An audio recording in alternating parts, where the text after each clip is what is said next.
Hi guys, I'm Mike and this is F1 Fanatics.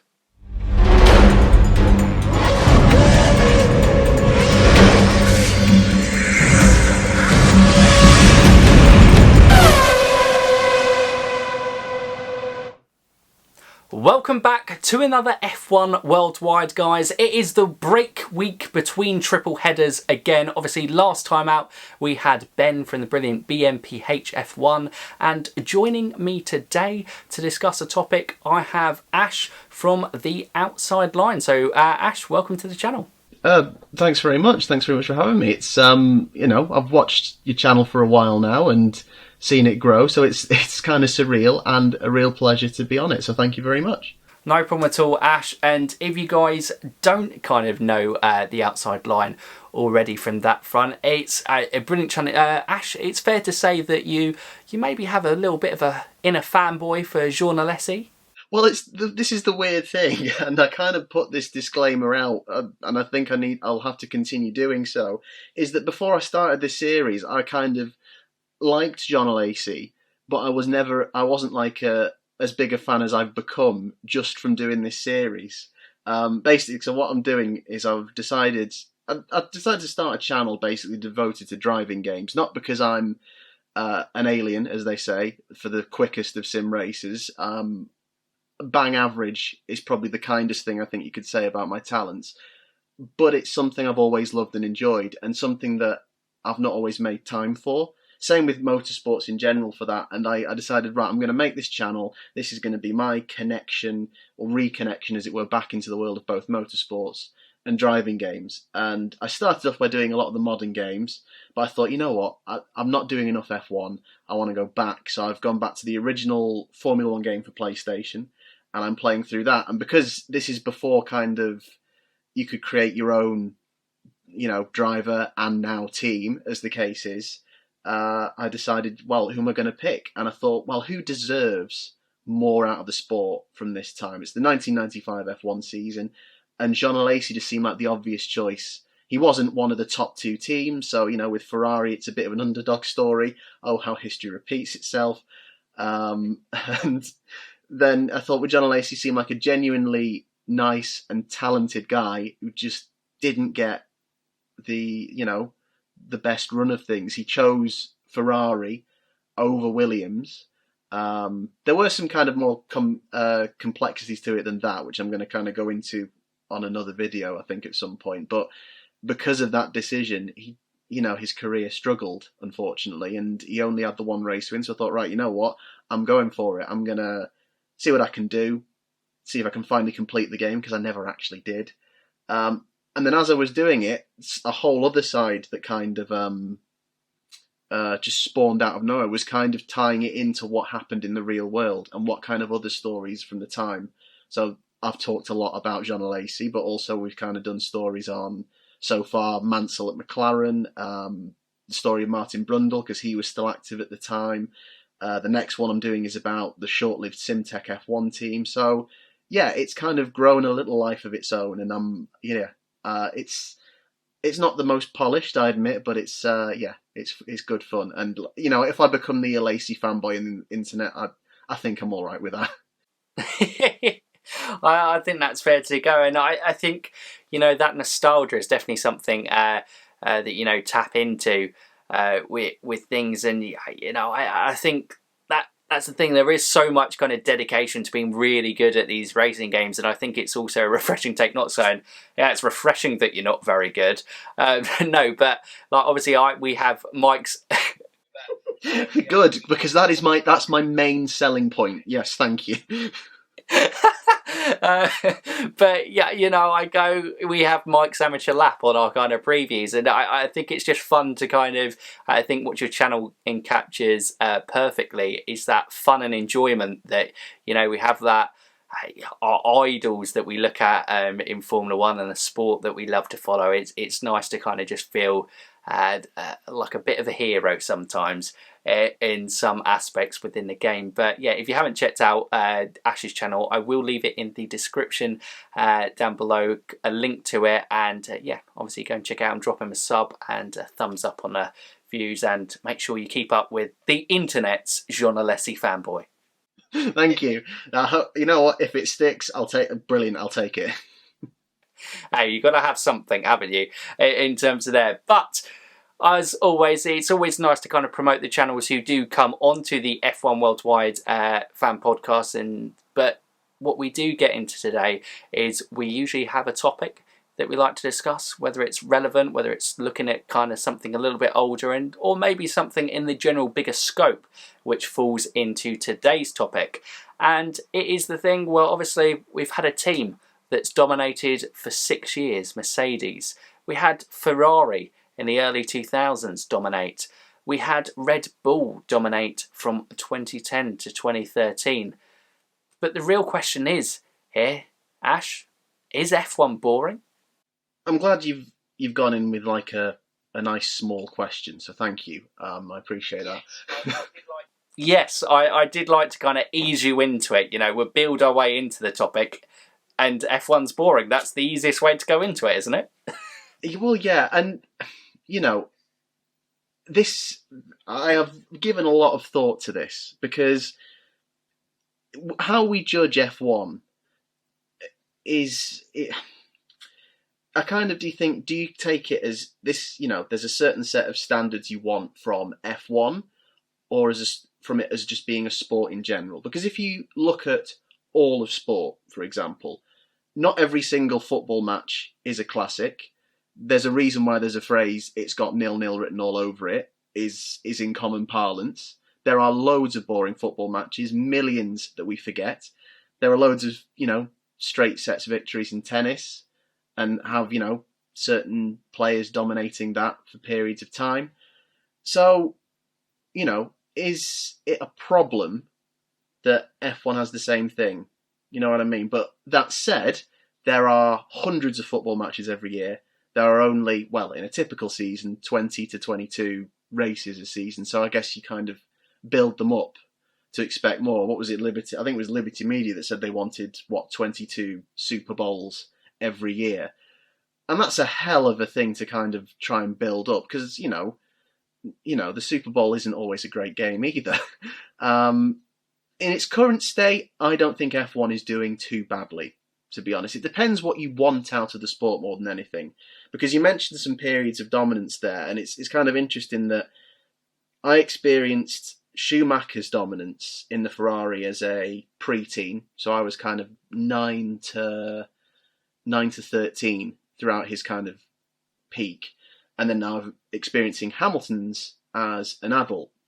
And looking back at Schumacher's, living through Hamilton's dominance now has changed my perception of that period.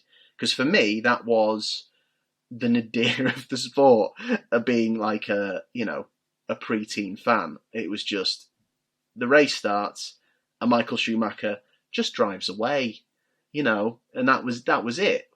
My memory was that was it for, 5 straight seasons. Looking back at it, that's not the case, because obviously in amongst it all, 2003 was a lot closer. But obviously those surrounding seasons, he just, he ruled with with such precision. Everything was just a well-oiled machine at Ferrari. And that is not me throwing shade at current day Ferrari. But it was just, it was something else. And as a younger fan, that kind of turned me away from the sport for a little bit. Probably to the fact that I don't remember 2003 being a great season, because chances are I think I might have tuned out a little bit at that point. What also didn't help is, and this will probably upset some quarters of the internet, is I was not a Michael Schumacher fan. I respected him and respect him a lot more now, but I was not a fan of him. I got into the sport through my dad, and he was rooting for Damon Hill, and as a result, as was I. And Michael Schumacher was kind of like the pantomime bad guy. Seeing replays of him crash into Hill at Adelaide 94, and it's like, oh, God, anything to win attitude? Nah, no thanks, that's not for me. I prefer the plucky Brit, basically, because that was my dad's my dad's take on it, and I kind of followed with that. So this kind of slightly arrogant, overconfident German driver kind of winning everything just switched me off of the sport. Then you get to the modern day, and I am more of a Lewis Hamilton fan than I think I was a Michael Schumacher fan, and I don't mind I don't mind it as much. Admittedly, I would prefer the races to be slightly more interesting than, say, the first 50 laps of the British Grand Prix. Last two were great, but, the first 50, I could probably do with a bit more action. What I started saying like 5 minutes ago, but then loops around through all that was, it depends what you want from the sport. Do you want a championship that is close, that goes down to the wire, or do you want great individual races? Now, obviously, the Holy Grail is both of those things, but it's rare that we get them. And what I think is more important, and I might be wrong on this, but my current feeling is I prefer to have great individual races, even if it's the same person winning, even if the championship is decided 3 or 4 races from the end. I think that's more interesting than having 22 boring races. And it's kind of exciting. You get to the last one and there's only a few points and a couple of people could win it. But even if the way in which they win it is kind of like, okay, they've started, not many overtakes, it ends. I think from this current perspective where I sit, I think I prefer an interesting race. So the second half of the 2019 season was brilliant. There were so many great individual races, even though the championship was something of a foregone conclusion for a very long time. So, on the whole, I don't think F1 is boring. I think it has boring moments, but what sport kind of doesn't, I think that's probably the one.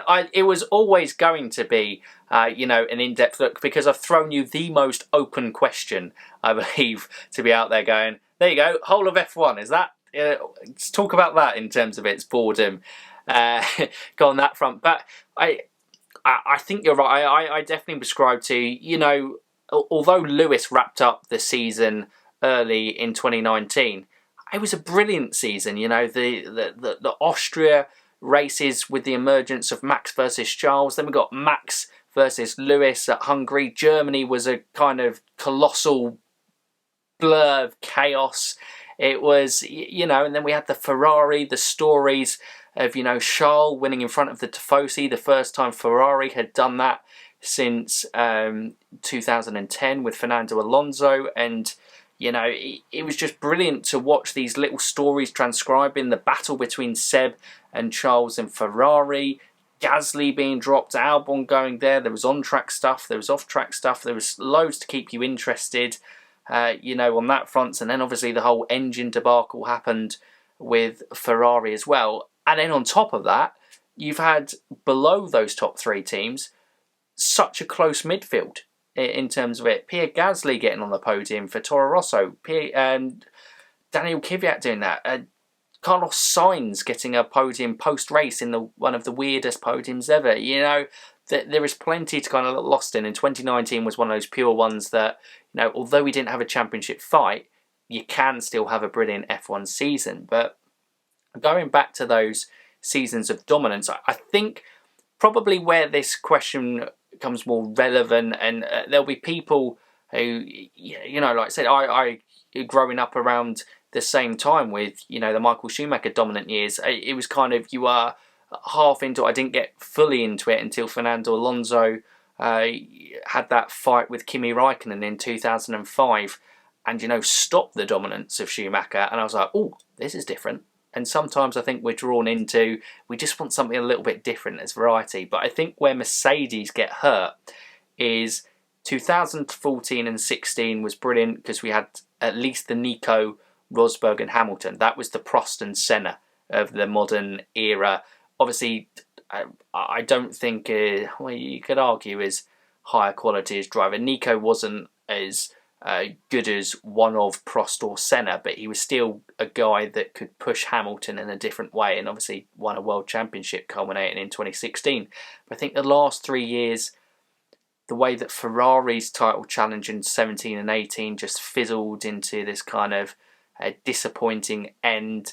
You know, it was this big hype around Sebastian versus Lewis, the two guys who were dominating the 2010s period, and then Lewis just kind of walked over it. And I think that's probably where people built it up in this hype and kind of felt let down, where, like you said, Ferrari had 2003, the 2000 season, Michael Schumacher's first victory, you know, going down to, I think it was in Suzuka, I think it was the last race or one of the penultimate races, he had to do an incredible in-lap to get ahead of Mika in the pit stops to, you know, win the championship. It was a close title fight. That was a brilliant rivalry, and we were seeing the culmination of that. 2010, 2012, we had, 2010 there was so many title rivals for so many long. 2012 it was Vettel versus Alonso. You had breaks in the dominance that didn't make it seem so bad. There was only one season, and on reflection, people go, Vettel smashed it because he had the best car. And then you look and you go, well, actually, no, they were interesting because they interspersed. And I think probably where F1 struggles at the moment is Mercedes have got such an advantage, and the start of the 2020 season hasn't helped at all in that aspect, and then pretty much being a second clear of anyone in qualifying in most sessions. You kind of go, and with Valtteri Bottas, as much as he's a good driver, and you feel harsh on the guy because he's very talented in his own right, but he's no match for Lewis Hamilton, and he's going to get nowhere near winning a title championship, because I don't even think the team will support him in that aspect of getting closer. They're not invested in having a Prost versus Senna situation within their team, or a Nico versus Lewis situation in their team again. So I probably understand the boring arguments there, but in terms of, do you think F1 is in need of a title battle? Will probably be the next question for you, Ash. Yeah, in as much as I'm going to kind of contradict myself, I guess, a little bit now. As much as I say, you know what, if I had to pick one, I'd rather have the interesting races than, say, the title battle. But I think going forward, to kind of attract new fans to the sport, it needs to have that intrigue in all the way. It needs to have a rivalry and someone that can at least take, even if Lewis Hamilton still ends up winning, the lack of a Nico Rosberg type figure that you kind of mentioned, or even the fact that Vettel was kind of there. He was kind of taking it to him first half of the 2017-18 seasons, and it kind of fizzled. But the lack of any kind of consistent rival for Hamilton, I think's the problem. I don't even think it's so much that, you know, it's Mercedes dominating, Mercedes winning. It is just the lack of having someone who is constantly pushing and trying to push him in one way or another, whether it's on track, whether it's mentally. And, you know, I completely agree. Unfortunately, that person is not Valtteri Bottas. No matter how many versions of Valtteri Bottas you go through, whatever kind of new food he's eating and what regime he's done, he's still Valtteri Bottas, and he's a very competent, very quick driver. He's not on the level of Lewis Hamilton. I think nothing summed that up better than the British Grand Prix a couple of weeks ago, where he got the better start off the line. He was side by side on the inside line into turn one, and rather than kind of stand his ground, I felt he very much kind of gave way all too easily there.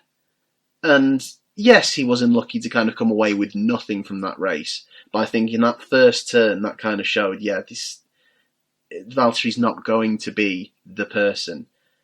Now, week later, Max Verstappen, obviously his machinery isn't as good, but has managed to get something out of the tyres. He could be that person. But when Mercedes are so far ahead, it's not going to happen until the other teams catch up. And it does need that. It does need that kind of intrigue. Because I've been a fan of F1 for so long. I just like a race. I'm able to take a race as an individual thing of I hope we get a good race today, regardless of the wider implications. But you know, maybe that's some kind of coping mechanism I've come up with for the past decade. Maybe it's because we've kind of only had, that one real title fight down to the wire in 2016. That actually that's how I've kind of come to enjoy Formula One now. Maybe actually I am kind of missing it going down to the wire, because when I first became a fan in the 90s, 96, 97, I'm pretty sure 98, I'm pretty sure all three of those seasons went down to the wire. I'm not as sure on 98. It did, yeah. So I think Mika and Schumacher did go down. It at least went to Suzuka. So yeah, it was right at the tail end of the season. And the thing is, because those were the first three seasons that I watched, I just thought at the time, oh, this is the norm. This is what happens in Formula One. It goes down to the wire. And it's weird kind of thinking that's how I used to think, because I've become so used to just taking it on a race by race basis of hoping whatever happens this afternoon is good. I've kind of almost got used to living without a title fight, which is a little bit sad actually when you kind of put it like that. So I think, yeah, for wider fans of the sport, because obviously they want the title fight. Like I said, every F1 fan wants the holy grail of great races and a title fight throughout the season. So I think it does need it to kind of make the sport healthier. I don't think the sport's going to die without it, because like you said, we've kind of had 3 periods of dominance in the last 2 decades, and the sport is still very much okay. But is it better to have the title fight? Oh yeah, absolutely. Absolutely. And we are, I think, all hanging on now for the new regs to make that happen. I think the key point, picking up on that one from you, Ash, is it's the attraction of new fans. And I think obviously we're the die-hard obsessives. We're the people that F1 don't need to worry about, because it could be a snooze fest and we can go, oh, but wasn't that on-track battle between Gasly and Kvyat as teammates? That was brilliant. Going for that for 12th and 13th. That was brilliant to watch. I love that. And then you go, right, yeah, but Lewis Hamilton won it by 30 seconds and no one was near, and you go, that's what people from outside, as much as us as diehard fans love the sport, we can understand the engineering, appreciate the incredible achievements and feats that Mercedes are doing, and obviously, yeah, maybe it is, like you said, coping mechanisms that we've put in place, and it just kind of, for an outsider, it must be so difficult to understand why we love it, because you look and you go, it's a bit like football. If Barcelona and Real Madrid, we kind of look at the La Liga as a bit meh. We only take interest in them if they come into the Champions League, because that's where they're actually competing against teams they can. It's no one kind of, other than obviously Spanish fans and stuff from at home, but it isn't like a widely watched league, just because most of the time you're like, it's going to be Barcelona or Real Madrid who win the league, and if it's so consistent over time, it isn't going to pull interest in it. It doesn't have that wow factor. You can't give the marketing team to sell this big show, this big picture, the big Super Bowl of 22 races, as Liberty Media might put it, if the same people are winning over and over again. And you need that in a kind of world, I think, that has a shorter and shorter attention span. And even though F1 is one of those, it's perfect. It has a race every 2 weeks, or at the moment it's every week pretty much. But if you're having those races, you've got to have something that's intriguing, pulling them back in. It's all in one place. It's easy to follow. It's only 2.5 hours, 2 hours, hour and a half sometimes, things. But if it's the same person winning week in, week out, people aren't going to tune in. They want to see something different. And that's where, obviously, yeah, a lot of hope sits on those 2022 rules. But I suppose we'll go a little bit technical in here. Obviously, we had the 80s and 90s. Bernie Ecclestone was a master. I think even at that stage, F1 might have been the most popular sport in the world in terms of televised. It was certainly in the top 10. And now all the kind of stuff I can do, I don't know how accurate they are, on the Tinterweb and all tin hats and stuff. But in any of the top 10 lists, I can't find Formula 1. And I see sports like baseball in there and basketball, and I think it's sad that, the pinnacle of motorsport, the real big sport that has so much compared to, it's maybe harsh on those other sports, but, I think it's a real crowning jewel of perfection of man and machine together combining in these team environments, that it doesn't have that global appeal for some reason. And it probably is due to the technical buffs going a little over the top in the aerodynamics. So obviously with simplifying rules coming in 2022, do you think that will help the spectacle? There is a very difficult balancing act to play with this. Because as you say, there are the diehards, the people who have always loved that ingenuity and that kind of mix of man and machine, but also the technical, the strategical side, that love F1 from like another era, whether it's the 80s, the 90s, or even the noughties. But, like you say, it's pulling in the new fans. And I'm sure there are loads of new fans out there who will love that too. But there will also be, as you say, newer fans who prefer a shorter form of sporting entertainment or prefer their racing a slightly different way. And what F1 has to be careful of is attracting one group without alienating the other. And because certain corners of the fan base can be very vocal and very set in their ways, very old man shouts at cloud, they've got such a tough job to do in finding that balance. So lots of people, I think, are going to be irritated by the fact that the designs are being simplified, that they are trying to kind of restrict the ingenuity. But it kind of comes about what you want out of F1, and this is what is more important to you here? What is more important than the technical ingenuity or good on-track action? What would you prefer? Now, don't get me wrong, the two don't have to be mutually exclusive, but because of the situation that's been created by the aerodynamicists, I think I said that right, let's just move on, and, all the dirty air that gets thrown off the back of the car that generates this immense downforce that's created the quickest F1 cars we've ever seen. While that's great, how great is it that it kind of deadens the racing? And, I think these regs on paper are a good idea. Reduce the dirty air, try and reduce the gap between the back and the front, in terms of, performance leveling and cost caps. Absolutely, I'm all for it on paper. And that doesn't necessarily get rid of the ingenuity either, because, it just means they're going to have to work harder to find that edge. But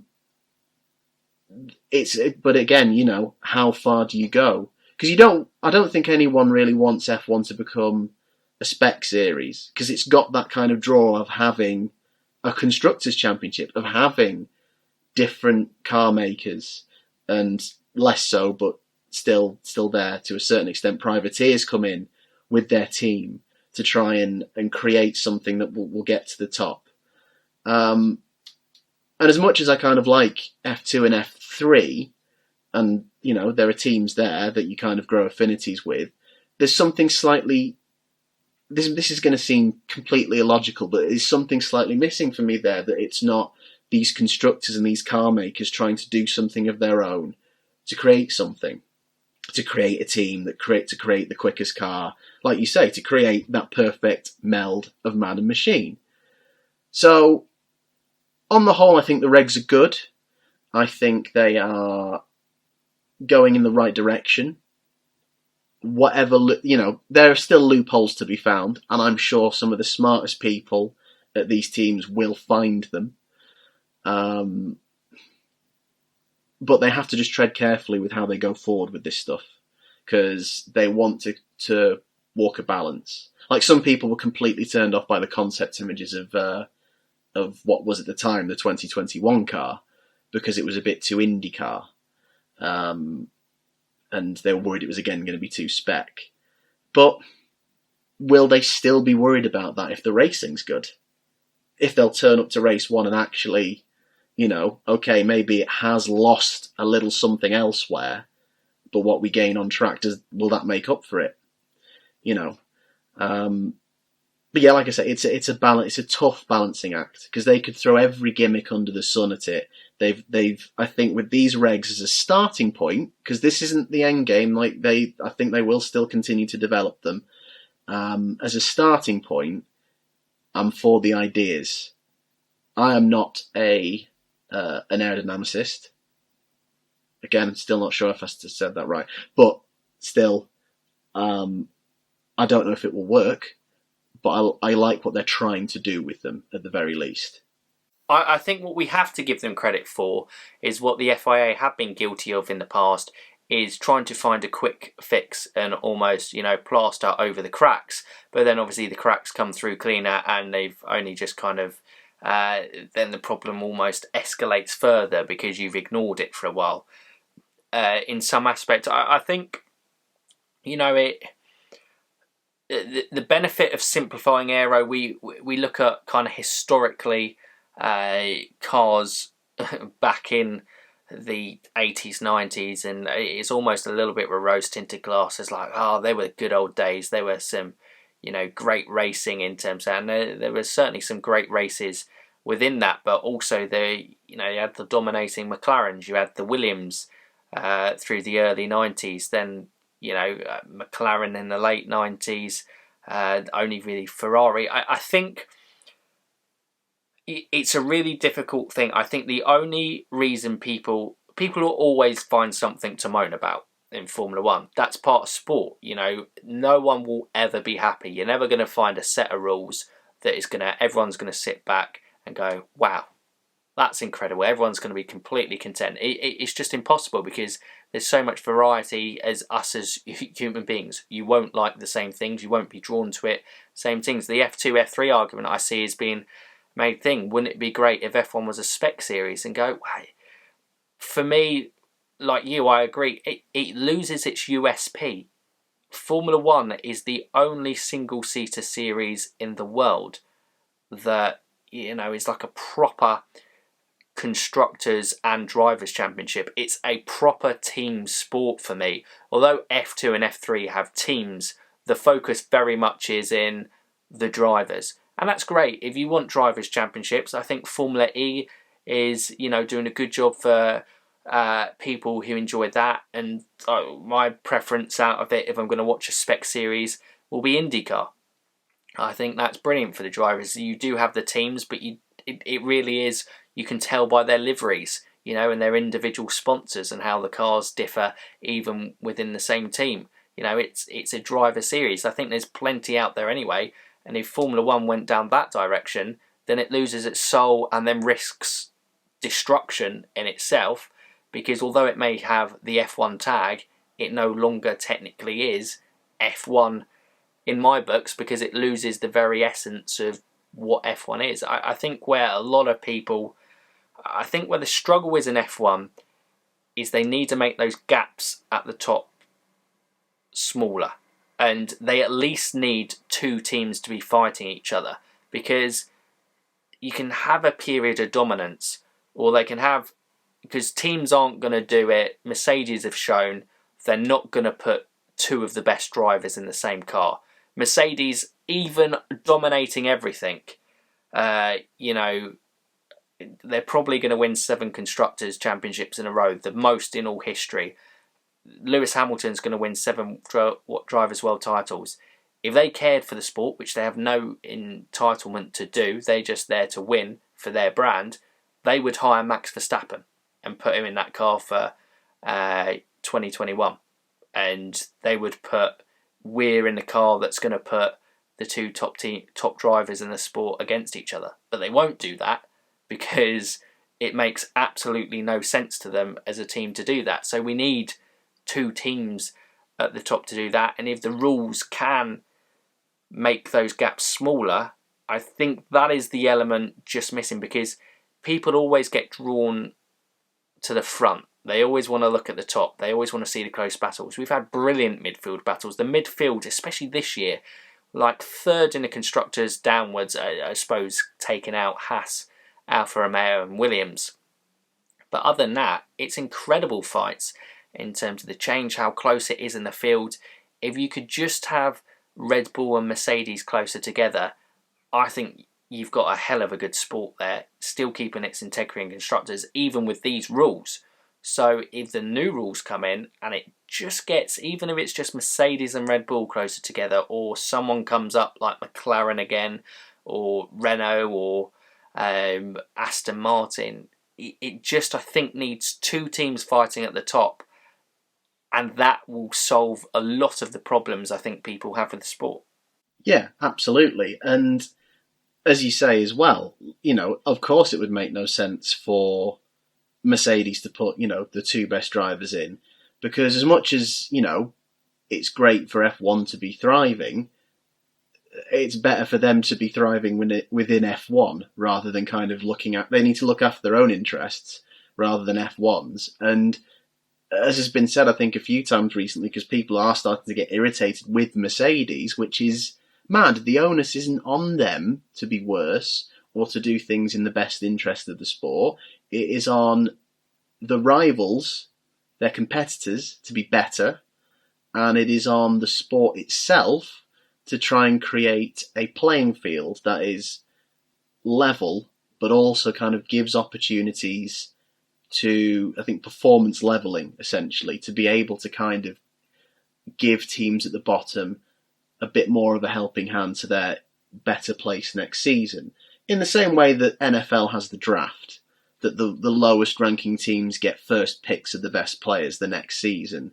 It's that kind of performance, it's that kind of thing that, as part of the new regs as well, in terms of wind tunnel time, that is going to be, the amount of wind tunnel time you get is inversely proportionate to how well you finished in the previous season, getting a more kind of level cost, having a cost cap and then having a more level distribution of the winnings and the prize funds. So yeah, it's absolutely not on Mercedes to kind of do that for the sport. The sport has to do that for itself, and the rivals have got to be better. And the thing is as well, this year is so strange. Seeing the way Mercedes have driven away these first few races, you'd think that the rule changes just come in. It's like watching Brawn just suddenly drive off with things because they were smart enough to think of the double diffuser idea. You wouldn't think this is the end. They're coming to the end of a stable period of regs. And looking at the end of 2019, where it seemed like Red Bull and Ferrari were getting there, obviously we realise now how Ferrari were getting there, and there is a reason why they're not there anymore.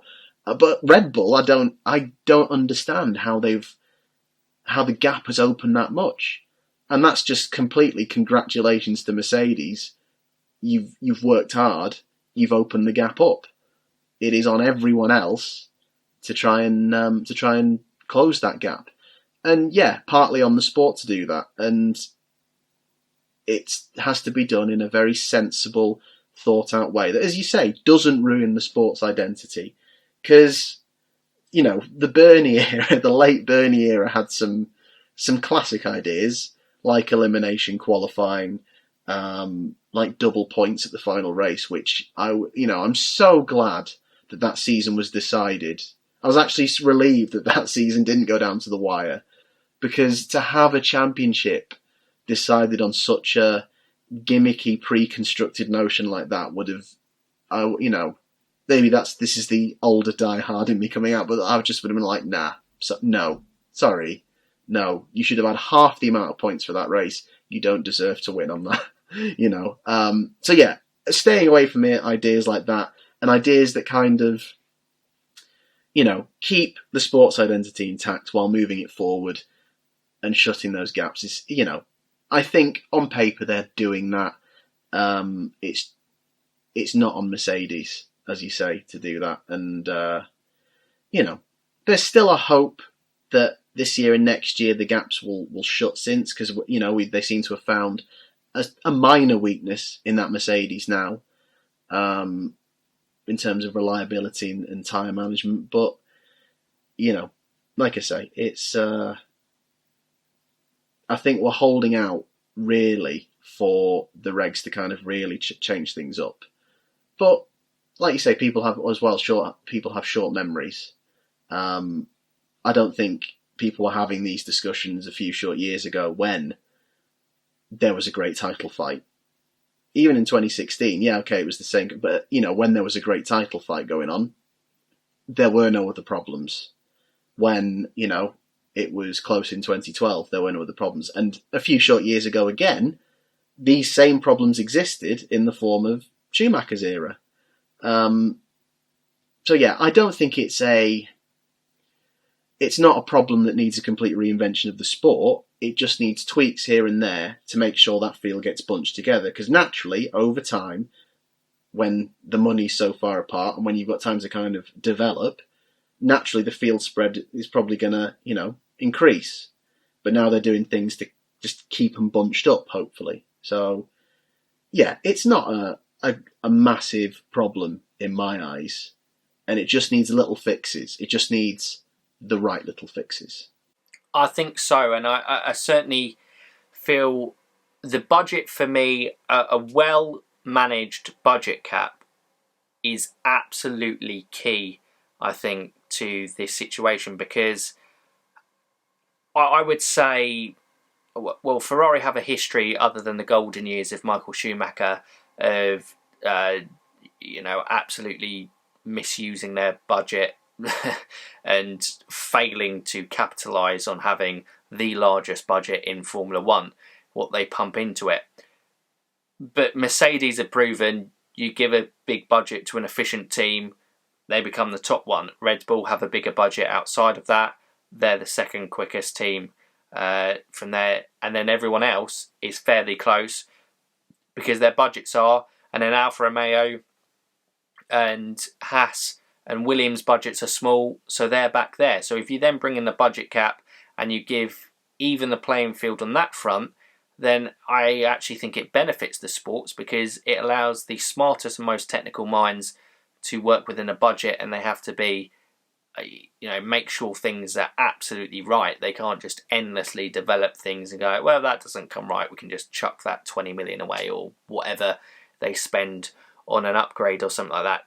They have to really be smart with their money, and then obviously it plays into the factory team's hands of like a Racing Point or obviously be Aston Martin at the time, who I think are one of the best factory teams, of overachieving from their means that are available to them. And then, teams have to get smarter with money, and naturally a well-managed budget cap, in theory, obviously, everything works perfectly in theory, but in theory it means that, they shouldn't get too far away from each other. And even if it is a period of dominance, it won't be a period of sustained dominance, because the other teams have a similar sort of budget cap and will find a way to overcome them, which teams haven't at the moment, because it's difficult to compete with Mercedes spending. And it is no surprise that Ferrari in 2017-18 were the only team in this hybrid era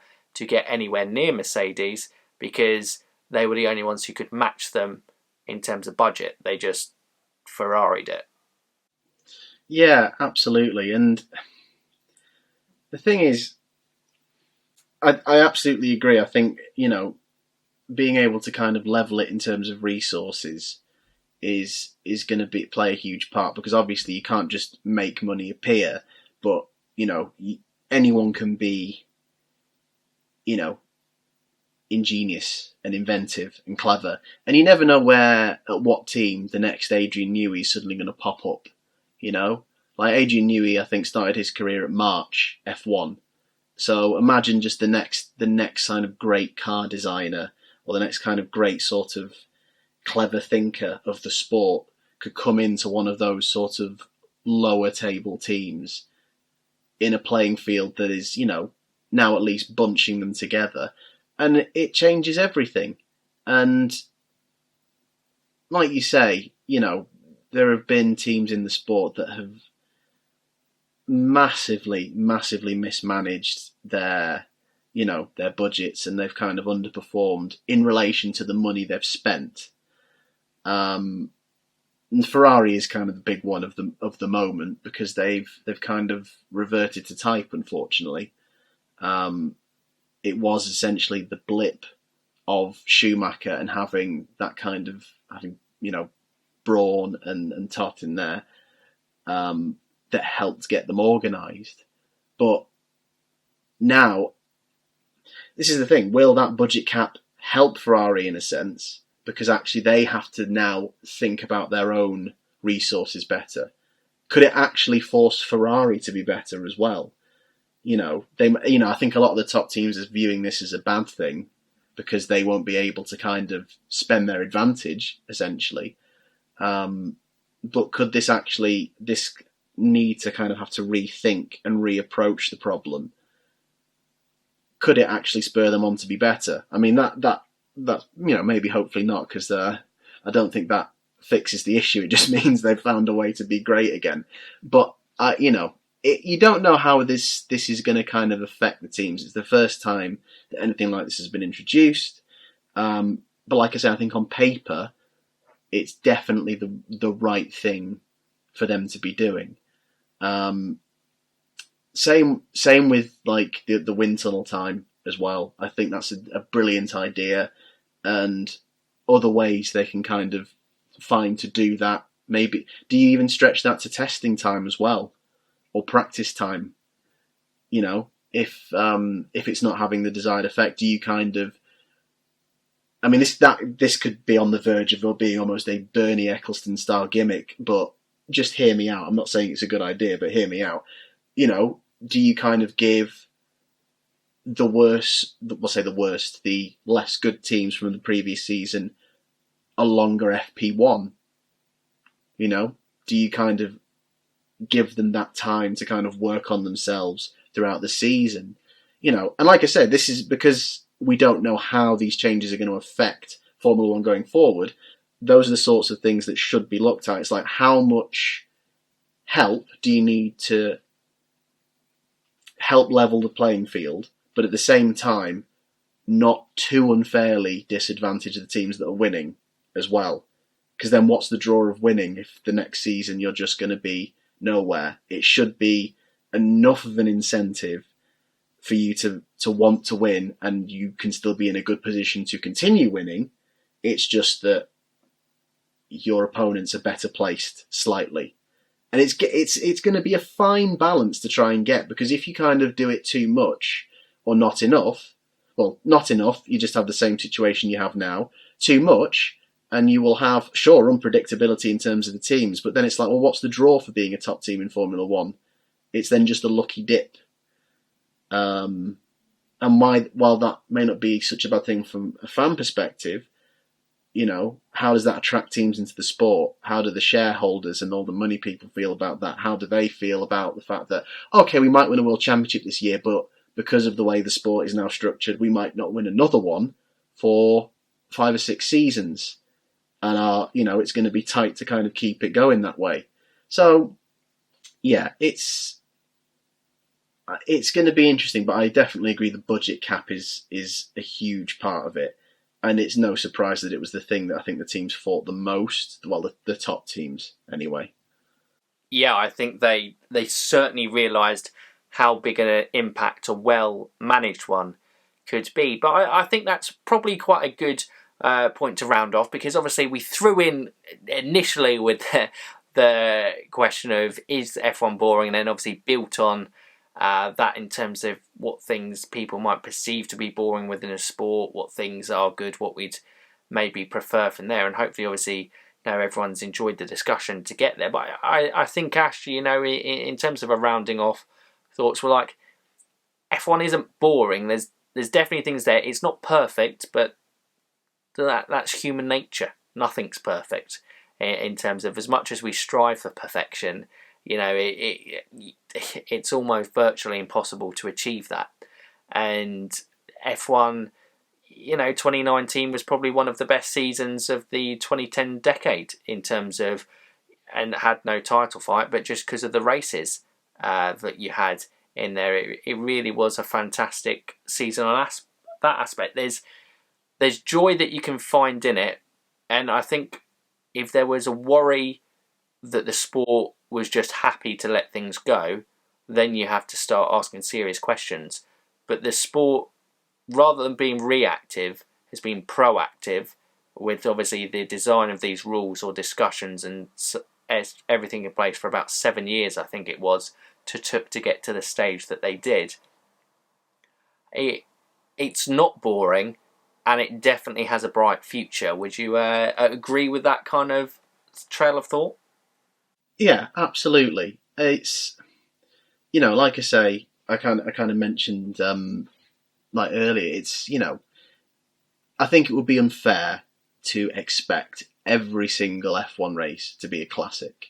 There has to be good races and bad races, because then how do you know what the good races are if they're all just insane? It's just, it kind of would lessen the impact. We get so desensitized to these extraordinary things happening every race, and it is natural to expect there'll be ups and downs, even if, there's a close title fight. Like, I think a load of people make reference to the 2010 season being incredibly close because there were so many title contenders. But actually, there weren't that many individual races that were classics that I would go back and think, that was a great race. Whereas actually, one of the best races of that decade came next year in 2011 at Canada, and it wasn't as, that was one of the seasons that Vettel, took the title by the scruff of the neck. So, yeah, no, I absolutely agree. The sport isn't boring. It's natural that there are going to be ups and downs and ebbs and flows. And I think it is really good and reassuring to know that we've got people in charge that are being proactive about it.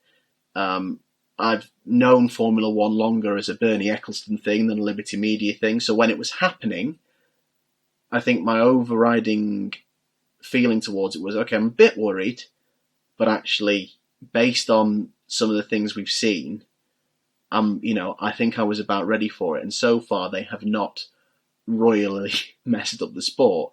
And I like what they're trying to do with it. And you can't ask for much more than that, It's not like every single race is boring, there's no title fight, and they're not trying to fix it. I'd say we've got 2 out of 3. We have decent races. We've got the people at the top trying to kind of make the sport better. We just don't have a title fight at the minute. And you know what? What was it Meatloaf said? Not Bat Out of Hell, the other one. 2 out of 3. 2 out of 3 isn't bad. And I will take that happily. F1 is not boring. It has its good days and its bad days. Definitely not boring. Absolutely, and I think that is the first Meatloaf reference we've ever had on the F1 Worldwide podcast. So congratulations for that one. Probably the last as well. So I sincerely apologise. But no, absolutely. In terms of it does feel going, and we were discussing this at the moment, and I know I've had it.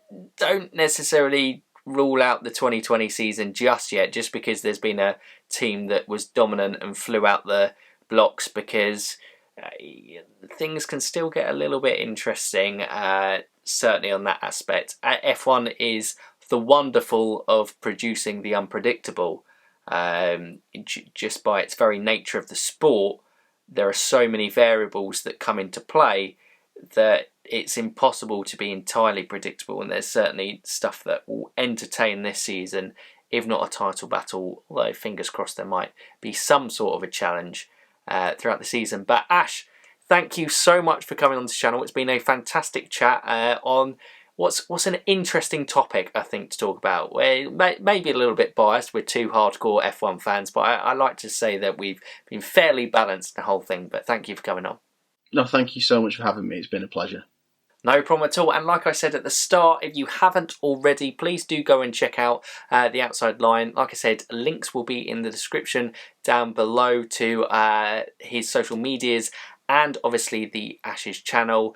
And obviously, if you're new around here or haven't done so already, make sure you do the same to this one. F1 Worldwide podcast will be in the Saturdays in break weekends between Grand Prix, so make sure you do that with kind of a guest every time with topics relating to the F1 world and just a proper good F1 chat. So thank you for that. Thank you for listening. And yeah, I hope you guys have enjoyed it. Comment down below with your thoughts, obviously, on today's topic.